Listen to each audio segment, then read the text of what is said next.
What's up, you guys? Faith, aka Grumpy, back with another video.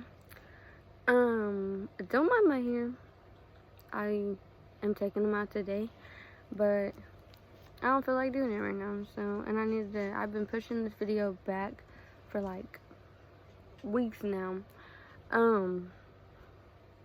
Yeah, I haven't put a video out since my birthday thing, and it is almost a new month. That is crazy.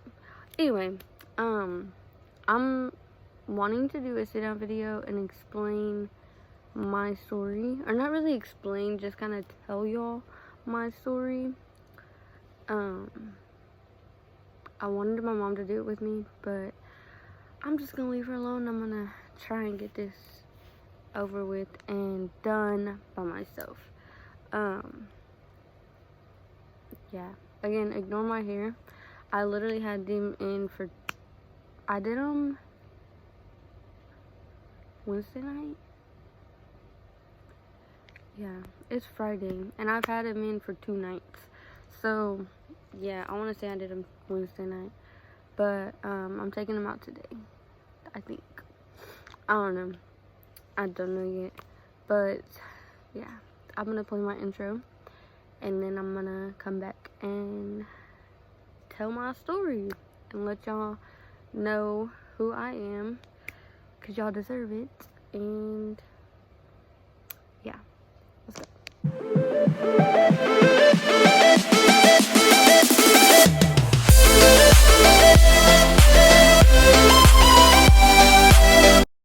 Okay, we done with this 3 times. I got my mom because I was scared. I started the video and I didn't know how to start it, so I got her. Yeah. Ignore our crazy hair, because we literally are just rolling out of bed this morning. Marissa's already gone at a doctor's appointment. Yeah, she had a doctor's appointment. So, yeah, we're enjoying the quiet. But, I don't even know how to start this with the whole uncle situation. I asked my mom if we could even talk about it, and she was like, yeah, you can talk about your story. I told her she can tell her story. It's her time. You know? I feel like it's so much easier talking about it now than it was when I was still, like, going through court for it. Yeah. Like, when people were asking them, like, how I got through it when I was still going through it, I didn't know the answer. Because I was still going through court for it. But I feel like now that it's been, I think it's been, like, how long? Like, a year? Almost a year since my last court date. Mm-hmm. So I feel like it's so much easier talking about it now than it was. And even then, I have my stopping points. I'm like, I don't even know how to talk about it. But with that being said, I was 7 when it started, and we lived across the street from them. I'm not gonna go into full detail on what happened, but that is when it started. We had got a house, or we were living with them for a little bit, and then we got a house across the street from them. Again, I'm not saying names because I don't. Just know it's my aunt and my uncle. We lived across the street from them, and they were. My mom said they were the people that we were supposed to go to when, like, if anything were to happen to my parents, they were the people we were gonna go to. If that tells you anything about trust. My uncle Did stuff. Yeah, he took advantage of that, and a 7-year-old don't know what to think. Like, I didn't know what was happening, and I was scared to say anything because, like I said, my parents trusted them. Like, their bond with them were, like, super close, and so I didn't say anything until I was 14. And for the longest, I had been trying to get my mom to tell me her story because she's been through stuff like that in her childhood, and she would never tell me. She was just like, think it's best I don't know so that I don't have to, like, I don't know why she wouldn't tell me, really, but she didn't tell me for the longest time. And that was kind of my way of trying to get it out to her with my situation. I think when I talked to her about it, I was like, well, if anything were to happen to me, you would stop it. And she was like, yeah. And then I think that was her, oh, it is happening to you moment. Like, and then she has two, and I told her. And then we started, Dad was at work when I told her about it. And I think Dad took it harder than Mom because I feel like he was so much closer to him than you were. Well, yeah. You were closer with your sister. And we had decided not to tell my aunt until it was like the right time. And when we did, she was pretty calm about it. I mean, she kind of had her moments where she was like, cause she was married to him, but they had ended things. She was already in another relationship. Yeah, she was already in another relationship, but she was still like allowing the kids to go see him or whatnot. And I remember her telling me that we were gonna get him, and he was gonna get what he deserved. Like, that was her words. We were gonna get him, and he's gonna get what he deserves. Well, we started going through court. I think you went with her, to do the paper stuff. On her part, and then I hadn't started yet on our part. Okay. Now, on like protection wise, like Yeah, that. we got the what is that called? Is a protective order. Protective order. So I don't really remember when we started going through court. I just know it happened like really fast. Like, we started going to court like really, really fast. And it took a while because there for a while we were waiting for the last court date. Like, because they just kept pushing it back. But somewhere in between going through court, her sister, my aunt, cut all of us off. Like, yeah, we've lost a lot of family due to this. Yeah. I mean, I'm going to say this right now. People, if your children are trying to tell you something serious, listen and protect your kids, because that's what we did. So listen to your kids when they're trying to speak important stuff. That's all I have to say. And it doesn't matter who you lose, how you lose them. That's their loss. That's their loss. I'm just saying. There for the longest time, I blamed myself.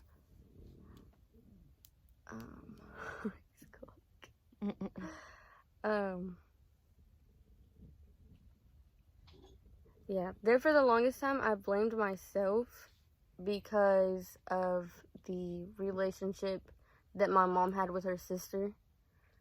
I felt like it was my fault that their relationship had gone downhill. Because they didn't stop talking to each other until after we went to court for all of it. And I didn't tell my mom that I'd blamed myself for it. I just kept that to myself. There were many nights I went to bed crying because, like, my mom was crying. And I don't like seeing my mom cry. So, I just felt like it was my fault because none of it happened until I came out on what happened. And they tried putting me in therapy for like so many times, and I was just like, I don't want to talk to anyone about it, because that was just how I was feeling. I wasn't ready to talk to anyone, and how I was taking it, I was like, well, a therapist is just someone random, and I wasn't really comfortable telling my parents about it. Like, it took a lot for me to tell my parents about it. Mm-hmm. And to tell a stranger. Yeah, to tell a it's stranger hard. about it, it's even harder. Mm-hmm. Because you don't know where it's going. I mean, you can talk to anyone about it, but you really don't know where that information goes after you tell that person. So, it got really bad while we were waiting on the last court date, because I was just ready for it to be over. Mm-hmm. Like, every time they said that we had a court date, they would call us and tell us, oh, it got pushed back. And I was getting frustrated. I was like, I just want, like, I don't even, like, I would have nightmares of him just, like, here. And, while we were waiting on the last court date, we lost, my grandfather. I'm about to cry. And it got really bad. And, yeah, I'm gonna stop this for a second. Okay, we wiped our face. So in between waiting on the final court date, which the court date before the last one, Peepaw, that's who we called him. I feel like he was already getting sick, is why he didn't come to it, but he did want to be there. He didn't want to admit that he was sick, but I feel like he was getting sick around that time. But even then, I came home and he was like, he set me down and he was like, I'm beyond proud of you. Like, I would have handled this situation a lot more different than how you're handling it. And I'm very proud of you. And he was like, I wish I could be there, but he was already getting sick. But we didn't know any of that. He was just making other excuses because he didn't want to admit that he was sick. So, but he would have loved to be there. Yeah, he told me, he was like, behind you. Yeah. He was very behind you. So after that, these dogs. It happened to mine. Yeah. So after that, months went by and he went to the doctor and we found out that he had cancer. Mm-hmm. And I was scared, and this is another reason it got so bad, is because people would lay in his room. And I remember sitting there one time, and I was sitting in the rocker, and I wasn't talking to him because he was like sleeping, but he was having dreams of like fishing, and just he was in his own little world in his head. And then he looked over at me and he was like, "Right, Faith?" And I was like, "What?"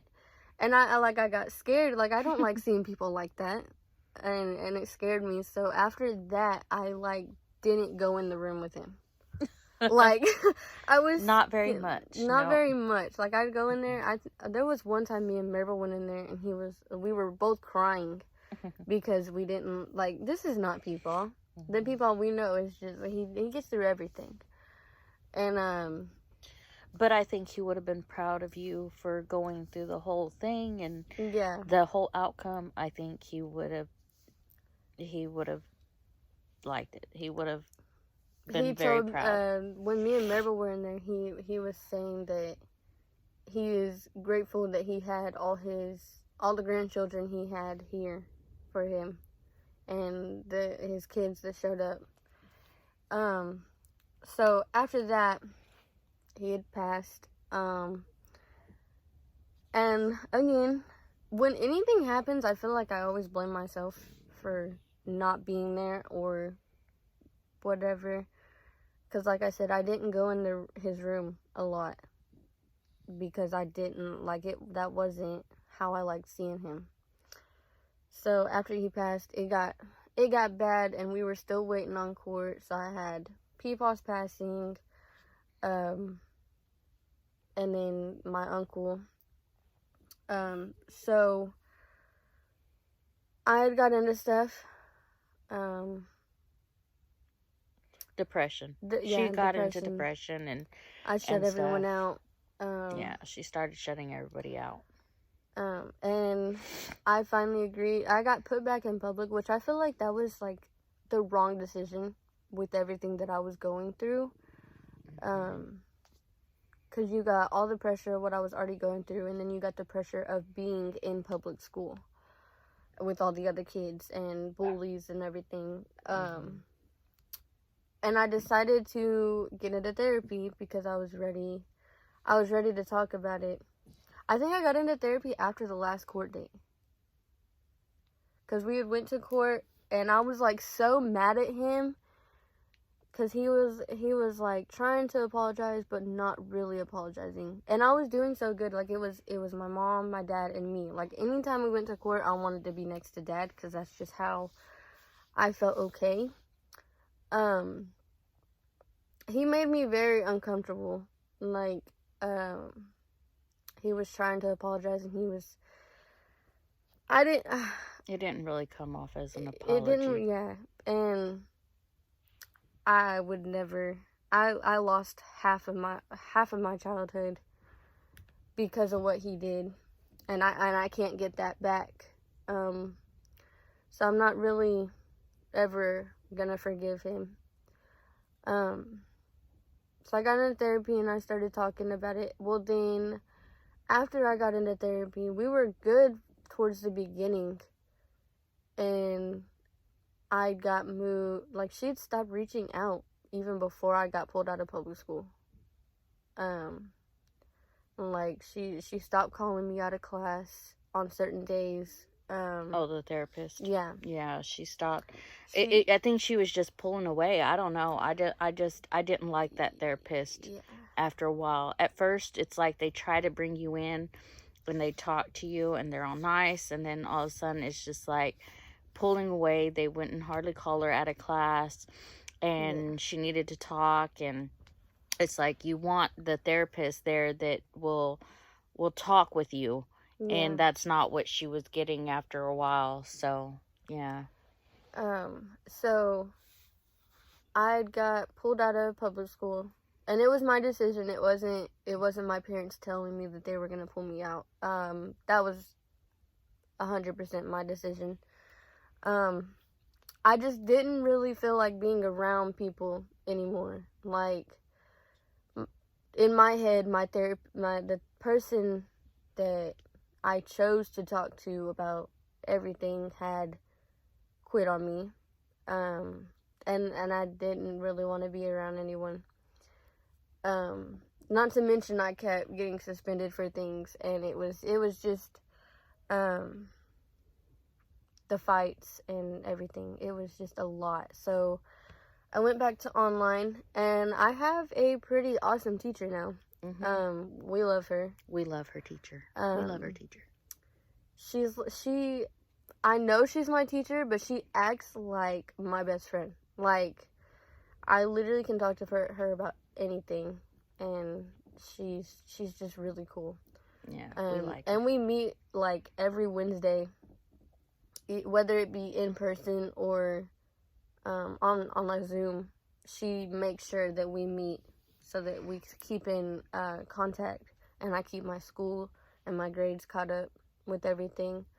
Yeah, Faith is doing really good in school, by the way, after all of this that she's been through, going through public school, and sometimes homeschool, it was really hard, because one year, we've had them in homeschool before, they didn't do good, and this time, you're doing really well. So, I think she's got her mind on straight now, after everything, and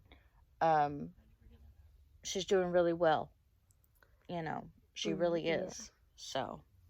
See, because I've been held back twice, which is not a bad thing. In the beginning, I thought it was a bad thing, but in reality, being held back is not a bad thing, because whatever you didn't learn from the first year of that grade, when you get held back, you can learn more things from the second year.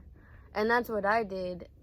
But I think the second time wasn't real. I mean, I wasn't doing the work, but we also had a teacher that never reached out. I think we met with her once in person. And then after that, she wasn't really there, and she wasn't assigning work for us to do, and so she held us back. And yeah, and then after that we went into public, and Christopher still chooses to be in public school, and he's doing good, and he's doing really good, really well. But homeschool is more of my thing right now. I couldn't imagine waking up that early again and going to school. I hated it. But y'all, she's trying to open up about her story and the reason why she, because she finally gets to say, she's finally getting to open up about her story, and we waited for her to tell her story on her time, the way she wanted to say it. And so if she's all over the place in this video, that's just her trying to figure out in her mind how she wants to say things. So I'm just letting her run with it, and when she gets stuck, this is me, talking, so that she can process in her mind, like, okay, what am I gonna say next? So, yeah. So the reason I haven't recorded anything in 2 weeks, because I think it's been 2 weeks now. Yeah, I was giving her she was hard time. I was like, 12 days, Faith. I kept pushing the video back. I was like, I want to do it, because okay, I'm not calling any people fake on YouTube, but there are some people out there that hide everything they're going through just to put a smile on for the camera. And to me, that's not me. Like, if I'm going through it, I won't just pull out the camera and do a video that week or that day. Which is why I wanted to do this video, so that y'all would understand. If there's a break in some videos. Like, I'm not just forgetting about y'all. Keep supporting her, because, she's going through some stuff when she doesn't post. Yeah. When she does. I haven't even been on my mom's videos that much. Yeah. But the therapy stuff, it's been a couple of weeks ago. It was a year ago that I've been free of that, and I've been okay. And I was stressing, and it's not my parents' fault. I was stressing because my parents weren't home that day. Like, the day of the year ago thing, my parents weren't home. They were at the what's it called?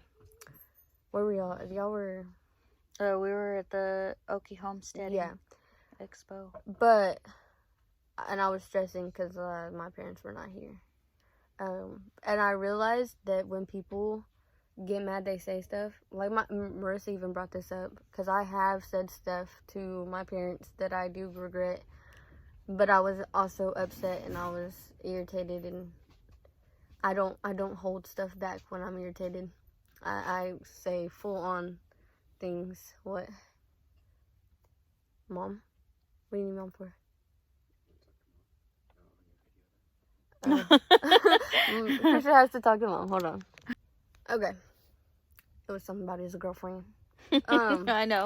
He could have just asked, but he didn't want to go over the video. Which is, Moses, if you're watching this, you are very lucky. I can't even get Christian in my video. Like, anytime I go to take a video, he's like, make sure I'm not in it. Or make sure I'm not talking in it, where they can't hear me. Yeah. But. And let me tell you, she's had a lot of people tell her, if you need to talk, come to me. So all those people, like, I'm going to start saying names, Ryder, Courtney, Meemaw, Moses, your sisters. I mean, they have been absolutely they've been wonderful with Faith. And anytime she needs to talk, they'll talk with her. I'm gonna be completely honest. Me and my mom's relationship wasn't the best when it was bad. Like, when I was, shutting everyone out, me and her were butting heads, a lot. And we were constantly fighting about something. And me being homeschooled has changed that a lot, I feel like. Because I'm home, and I'm home with her because Dad goes to work throughout the day. So I just have that time with Mom. And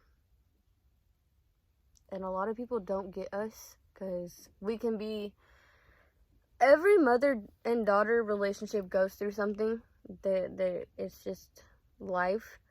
Yep. But we took it to a whole nother level on the whole button heads and arguing. I'm a teenager, and she's the adult, and I didn't like it. And I had disagreements. and my other siblings will tell you this. I am the only kid of theirs that will actually sit there and will not shut up until I get to my point. And even then, when I walk away from that situation, Dad will come in here and he'll be like, I'm not done yet. But so I'm hard-headed, a lot like my dad. Mm-hmm. He literally said copy and paste with that. But yeah, even me and Dad will have our arguments, and me and his arguments are a lot funnier. But there was one time me and Dad didn't talk all day, and Mom was over here. You need to go talk to your dad because he's not gonna talk to you first. And I was like, well, I'm not gonna talk to him first. So hard-headed, y'all. I'm just saying. Meemaw blames it. Meemaw, I know you're watching this. Meemaw blames it on us being Leonards. Yes, people was like that too. She will tell you. She will tell you That's the that's the Leonard. Leonard in them. Mm-hmm. But yeah. Yeah, her and her dad have this connection, and they butt heads. And when they do, I mean, we don't even interfere. It's just like, we're just gonna let them go at it because it's just a yelling match. And sometimes I laugh because I'm just like, okay, this is gonna be done and over with. And if it doesn't take 30 minutes, it's gonna take a few hours, and then they're gonna be talking like nothing else. Like, yeah. There's days that me and Dad fight, and I have to come in here and I have to just calm down because Dad, he's got to be right. And even if you try to go over what he says, he gets louder, and he just. Oh, it's hilarious. I cannot tell you how many times. But she is a daddy's girl. Yeah. I'm telling you, she's a daddy's girl. Yeah, we have a connection, but she's a daddy's girl, and it's always been that way. So yeah, but watching them go at it, sometimes we laugh. It's like, okay. Yeah. But I forgot what we were on. How we even got on that. Yeah, again, I don't know. all over the place. All over the place. All over the place. Yeah, I forgot what we were talking about. We'd already said. You were talking about how you had celebrated. It had been a year, and we were gone. We were gone. So I didn't tell anyone about it because right when I didn't get into therapy till months after I had been going through that. And I want to answer that, but I feel like she's gonna be loud and obnoxious. Go ahead and keep talking. I'll call her. Okay. Yeah, I'll call her. So it had happened. I did not get into therapy till months after it happened. So they didn't really know what day that all happened. They just know the day I went to therapy for it. So it wasn't really their fault that they didn't know that was the day. But when they did get home, I brought my mom into the room and I was like, today marks a year of I'm free of that. I mean, I told her what it was. I mean, I can't really say it on the video, but I'm trying not to cry. I can't say it on the video. I don't want to go into detail, but it was really bad around that time. And I went in there and I told my mom that it had been a year, and she was surprised because I've been doing really good with all of it. I've lost so many friends over the past the years. and that's really just how it happened. I, if I'm being completely honest, the only person that actually knows, well, not the only person, but the only person that knew anything like that was going on, or even knew of anything, was Courtney. Courtney was, and still is, the person I go to talk to. She's just there, or I go to my dad sometimes. But I'm gonna wait till my mom gets back in here, because I'm losing my talking again. Okay, she's back. Forgot what I was saying.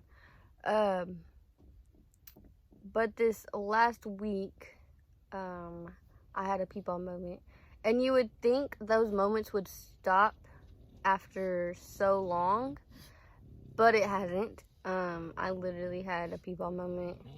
Literally this whole week. My uncle came over, and I don't know if he watches my videos, but if you are, I'm sorry you caught me crying.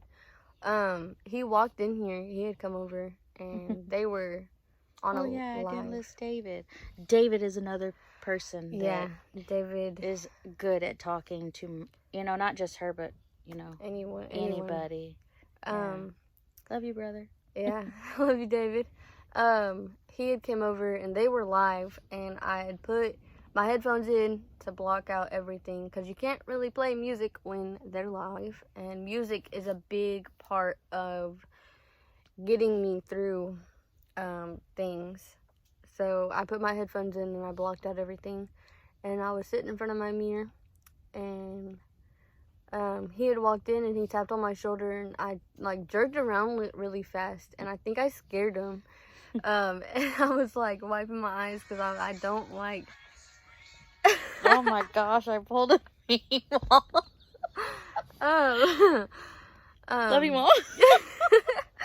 I don't like crying in front of people, so whenever someone walks in, I'm obviously just all the water just stops, and I, not saying I hate sharing a room with Marissa, but that is another reason it's kind of hard sharing a room with Marissa, because when you start crying in front of Marissa, or anyone in this house for that matter, they're right there. They're what is wrong? Tell me what's wrong. And if you don't tell them, it's it's their fault that you're crying, or whatever. So sometimes I just sit here in silence. But I jerked around, and I think I scared him, because he was like, I didn't mean to scare you. And I was like, no, you're good. And he was like, what are you listening to? And I was like, music. And and he was like, okay. And then he walked out, and then seconds later he walked back in, and he was like, are you okay? And I was like, yeah. Anyone who asks me if I'm okay when I'm going through something, obviously my first answer is yes, I'm okay, because I'm not the type of person I'm not the type of person to just sit there and ask for help. And I like doing things my way and alone sometimes. So my first answer is yes, I'm okay. And that's always my answer. Dad will even sit there sometimes and get it out of me. And even there's days he comes home from work, and I feel like he knows when I need to talk, because when he comes home, I don't even let him get out of the van, and I'm standing right there just so I could get his even if it's his advice on something, or just needing to yell at someone. I feel like Dad's the easiest to yell at. He's gonna appreciate that.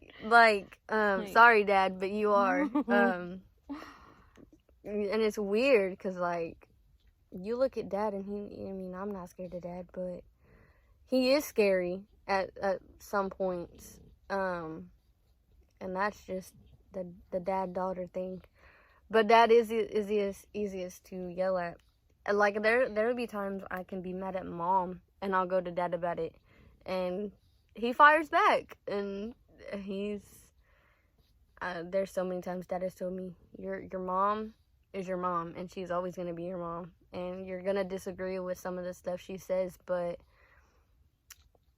that's just how she parents. And But yeah, I go out there to get his advice, yell at him, he'll yell back, and then we're good. But I was having a peepaw moment, and I go get my brother from the bus stop, and that is my time by myself, before they get in the car, obviously, to just be by myself and listen to music. And I was sitting at the bus stop, and I was listening to music, and I was just looking at the sky, and I was like talking to people. I was like, why did you have to leave? Like, I wasn't mad at him, but I was like, why did you have to leave at my hardest point? Like, I was so mad, and I was like hitting the steering wheel, and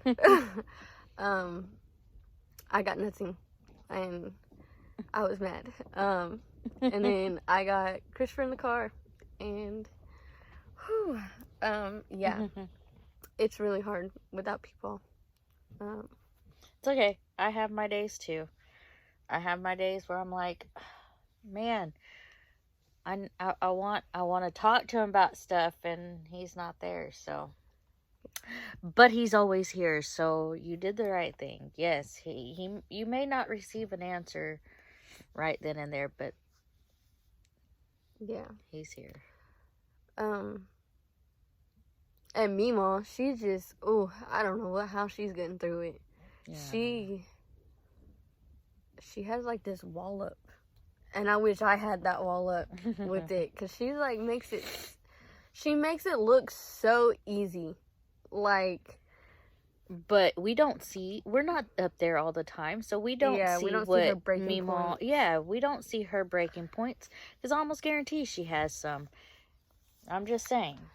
I almost guarantee she has some, because she goes through some crap and she wishes Dad was here, you know? Yeah. Yeah, she wishes Peepaw was here. So, everybody has their moments, and they choose to decide how they're gonna overcome them, how they're gonna go through them. I think my first way of coping, because it wasn't really like when someone you're really close to passes away, it doesn't just automatically click in your head that they're gone. Like, it takes a while for you to realize, okay, this is actually real, and then they're gone. So my way of I literally lived in Peepaw's room for like weeks, and that's where you would find me, is in Peepaw's room. And it wasn't just me in there sometimes. Like, when I wasn't in there, it was Marissa or Christopher was in there for a little bit. But that was my way of keeping him close to me, was in his room. Because, like, everyone has their scent. Like, I have my own scent, or Mom has her own scent, Dad has his own scent. Dad's scent is strong. But Peepaw had his scent, and it was in his room, because that's where he was majority of the time. If he wasn't outside smoking, he was in his room watching TV. So I stayed in there a lot, and after court, I went in there, and I was just sitting in there, and I was talking to myself, because no one was around. So I wasn't really talking to myself. I was talking to people, but I just wished he was there, like, there for me when I had the last date, and he wasn't. But it is hard without him here, because me and people were really close. He would take us to school sometimes. There were some stories there. Oh man, and he is hilarious. He is hilarious. He always had his coffee cup, and he would not let us leave the house until he had a full cup of coffee to get him through the day. There were times Christopher would get irritated. He'd be like, I gotta get that. Christopher and when he wants to be at school, he's got to get there when he wants to get there or he's in a mood. So he would get frustrated with people, but he would never say anything to him. He would just sit there and get mad in the back seat. And towards the end of him getting sick, we didn't know he was sick, but he would still get out of bed and take us to school like he wanted to. And because he was okay, so me and Mimo and Dad and everybody has determined that the reason why he was still doing what he was doing was because he was already losing so much that he was getting to do, and he wasn't going to get that taken away from him until he couldn't do it anymore. Yeah. That's why he was still taking you. So, I have text proof of me texting Mima, but there was one morning he was like so out of it. Like, he wasn't laughing like he usually would. He was just so, like, he was tired. And I'm like this with anyone, so it wasn't just people. When anyone drives like that, I get scared and I don't want to be in the car. But we were on the way to school. We had already picked up my cousins and everything and took them to school. Or not to took them to school. But we were going down like the dirt road. And dirt roads are scary. Like especially when they're like kind of damp, they're scary. And he like kept going to the side. And I kept saying, people. I was like, people, you good? And he was like, yeah. I'm awesome. And he wasn't, but he didn't want to admit that in front of his grandchildren. But while I was asking him if he was okay, I was in the middle of texting Mima, and I was like, Mima, he's about to take our lives. Like, he keeps going to the side. I'm scared. I was like, I kind of want you to take us to school tomorrow or the next day after that. And she was laughing. She was just like, this is funny. Like, people always claim that you are the safest if you're riding with him, and that day I did not feel safe. But yeah. And sometimes I wish I could take those days back just to sit in the car with him a little longer. But you have a small clippet of him taking y'all to school, remember? Do you still have that one? Because you can add it to the end of this. Yeah, I think that's what I'm going to do. I'm going to do a little thing of people. Yeah. And just the people that care about me. I think I'm just going to add, like, what gets me through each day. Whether it be music or a certain person. Dad gets... Okay, not to start anything, but Dad hates when I go to other people to talk to. Like, he wants to be that person I go to talk to about anything. And there are a lot of days I go to Dad, but there are some days I stick to just telling Mom, or I stick to... There are days I go up there to vent to Mima, and she's just... I feel so bad because when I do, I'm already crying when I'm on my way up there. And when I get up there, Mima hates seeing people cry, I feel like. I mean, everyone hates people crying, but I end up making her cry when I go up there to vent to her. And even if it's for like a few seconds, it's I feel so bad like days after, because like I didn't mean to make you cry, but I don't know. There's certain people, or I'll go to Courtney, but Courtney, who is so hard-headed, like, I've never made her cry. Like, and that's weird. Like, she's so hard-headed. Like, Ryder. Or Ryder even helps sometimes. I mean, he don't say a lot, but when he does, it means something. Like, because he didn't take it very well when people passed it either. It's still going to be, it doesn't matter how much time goes by, you're still going to have your moments. Everybody's going to have their moments. So, But yeah, I'm gonna do a little pictures and videos of people. There's this one video, you'll see it in here. It was just me, mom, people, and we were doing laundry at the laundromat. And he would so anytime I went around people, my surgery. I've also been through surgery, which is why people says this is why I'm saying my surgery. My chest was caved in like this. She had pectus excavatum. You can look it up if you want. So anytime, like, my dad will tell you the story over and over. Anytime I took a bath and, like, laid like this, my chest would fill up with water. Like, I could eat cereal out of She never did, but that's what she's but trying to explain. It was so deep, and it was causing me to have breathing problems. And I had, like, short breaths. So when I turned 8... Yes, you turned 8. Yeah, I turned 8. You had your first surgery. Because they had to wait, because I was 7, and they had to wait till I was 8 to do the surgery. And it's weird, because my mom said that it was either they go in from the side, or they just rip my chest open. But they gave the option of go through the side. They did. I have scars on the side from where they went in, but I had a bar put in to make my chest go from this to, like, normal. Yeah, normal.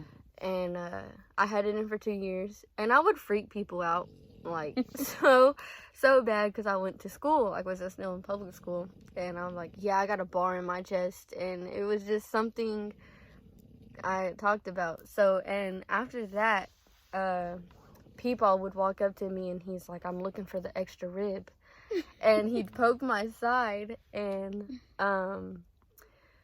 which is why it brings me to this moment. We were at the laundromat, and he goes, I can't remember what he said. He was like, when have I ever let you go by without pestering you, or something like that. And it was just a little clip of what he said, and then that was it. Like, the video ended. And that is not wrong. Anytime people saw me, whether I'm, like, getting ice out of the refrigerator or anything, if he walked by me, he poked my side, and after he poked my side, he said, I'm looking for the extra rib. And then after I got the bar removed, he still did it, and he was like, it's not there no more, but I'm still looking for it. And yeah, that was his way of pestering me, is poking my side. And I got it on video of him saying that there's not a day that goes by that he sees me and he just lets me be left alone. He always pestered me in a funny way. But I'm gonna go ahead and play all those pictures and the videos and edit this video. But that is my story. I feel like I'm still missing so much more, but I don't want this video to be like 2 hours long. And, you know, in the very beginning, it was really hard because, you know, like you were stating, it was hard because you thought you had that family as support, and then they switched, and I mean, people, to this day, we still are blocked on all kinds of family members, even after him saying that he was... grandparents. Mima is the only one. Yeah, so if you notice on our videos, we don't talk about my parents or anything like that. That's because they have cut ties with us, and it makes no sense, but you know what? Like I told her, it's their loss because she's a wonderful person. She has grown up to be this amazing person, and they're missing out. That's just it. And so, yeah. I got the family that cares about me around here. Yeah. There was a point in time after we lost people that I wanted all my grandparents. It'd be nice. But that didn't really work out how I planned. Yeah, she just... It's okay. She still has her Meemaw, and her Meemaw loves her. And so she has the family that loves her. So... Thank y'all for watching her channel and Yeah. supporting. Share her page out, y'all. But that's her Videos story. are gonna get better from here. Cause now that y'all know my story, I can actually just Be herself. be Her actual self. I mean, not that those other videos weren't her. Yeah. That's actually her. That's actually how Yeah. Faith is. But she can add a little more if she's... Like if something pops up on my mind, I can say it. Yeah. But I'm gonna go ahead and close out this video. Leave a comment for my mom down there, because I don't think I would have made this video if it wasn't for my mom sitting right here to get me through, because I lose my train of thought all the time. It's everywhere. Yeah, it's just all over the place. Dad gets so irritated with it. He's like, just get to the point of the story. I'm like, okay. Anyway, but with that being said, I'm gonna go close out today's video, and I'm gonna do I just did it. I'm gonna do a little video and some pictures of all the people that care about me. But like, comment, and subscribe, because videos are only getting better from here. And I will see you in the next one. Say bye, Mom. Bye. None of us I'll be yours. understand. Where do you lean? I just found a dime in the street. You both say hi. Yeah. We got people walking up to the truck. Have I ever let you sit somewhere I didn't pester you?